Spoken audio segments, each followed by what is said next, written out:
নবী সাইয়্যিদুল মুরসালিন নবী মুহাম্মাদুর রাসূলুল্লাহ সাল্লাল্লাহু আলাইহি ওয়াসাল্লাম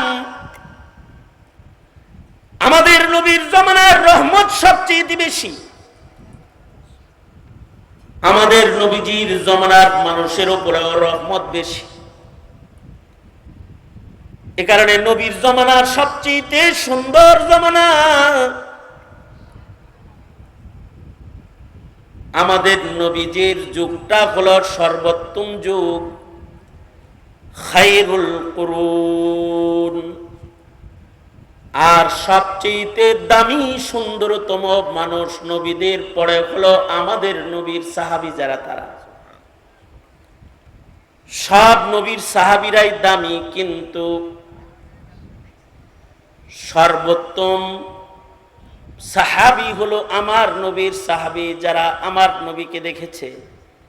এ কারণে রাসূল বলেন তুবা লিমান আমানা ওয়া রাআনি,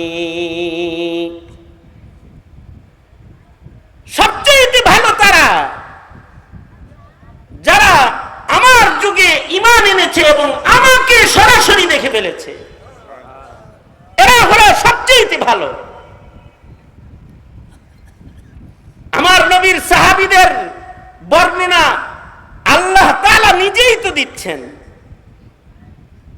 এরা ঈমানদার হিসাবে সবচেয়ে দামি ঈমানদার। উলাইকা হুমুল মুমিনুনা হাক্কা লাহুম দারাজাতুন ইনদা রাব্বিহিম ওয়া মাগফিরাহ। তাদের জিন্দেগিতে গুনাহ হলেও আল্লাহর পক্ষ থেকে তাদের ক্ষমার ঘোষণা। আল্লাহু আকবার বলেন। গুনাহ কিছু তাদের জীবনে হয়েছে, কিন্তু আল্লাহর পক্ষ থেকে ক্ষমার ঘোষণা। রাদিয়াল্লাহু আনহুম ওয়া রাযু আন, তাদের উপরে আল্লাহ রাজি, কারণ তারা আল্লাহর উপরে রাজি। আল্লাহু আকবার, তারা আল্লাহর উপরে রাজি, কারণ বিশ্ব নবীর জিয়ারত পেয়েছে, বিশ্ব নবীর জামানা পেয়েছে, বিশ্ব নবীর মুলাকাত পেয়েছে।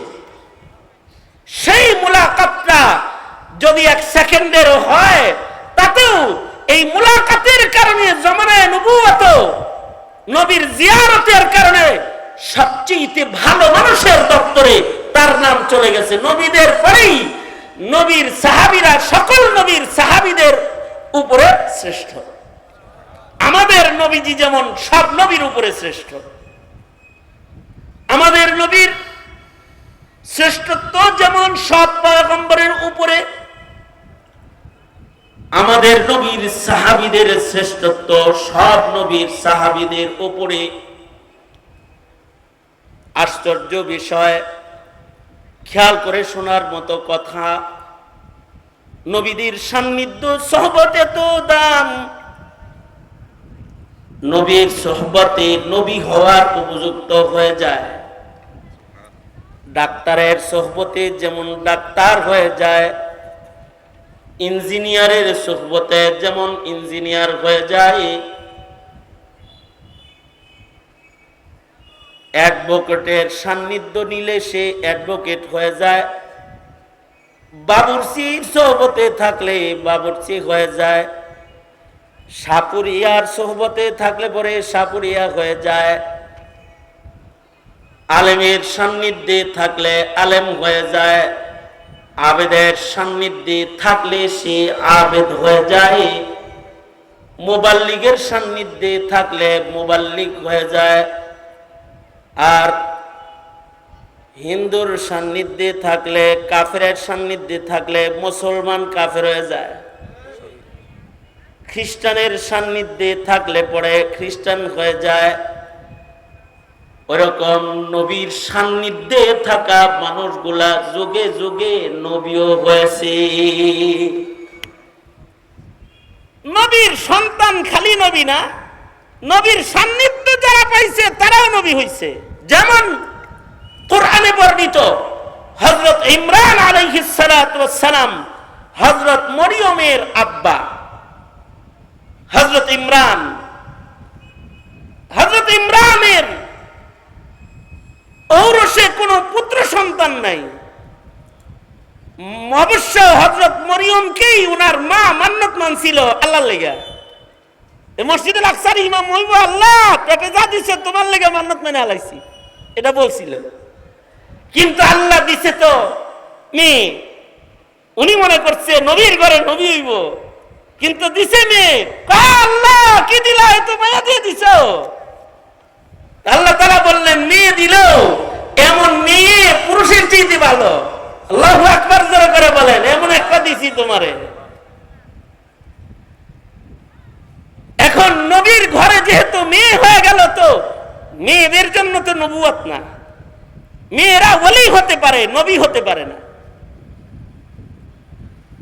মেয়েদেরকে আল্লাহ তাআলা বলায়ত দিয়েছেন, নবী দেন নাই।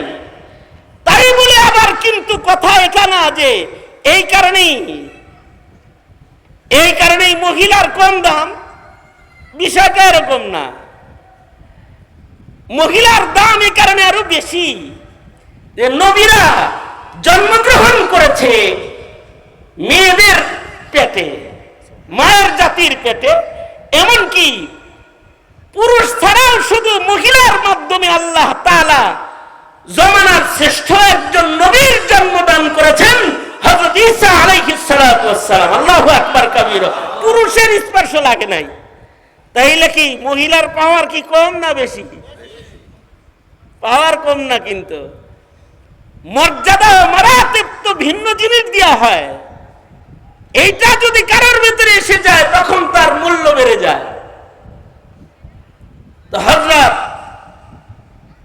ইমরান আলাইহিস সালাতু ওয়াস সালামের ঔরসে ছেলে নাই, তখন ইমরান আলাইহিস সালাতু ওয়াস সালামের উম্মতের হাল ধরবে কে? আল্লাহ তাআলা হযরত ইমরানের সাহাবী, হযরত ইমরান আলাইহিস সালামের সাহাবী হযরত জাকারিয়াকে আল্লাহ তাআলা নবুয়ত দান করলেন। আল্লাহু আকবার কাবীরা।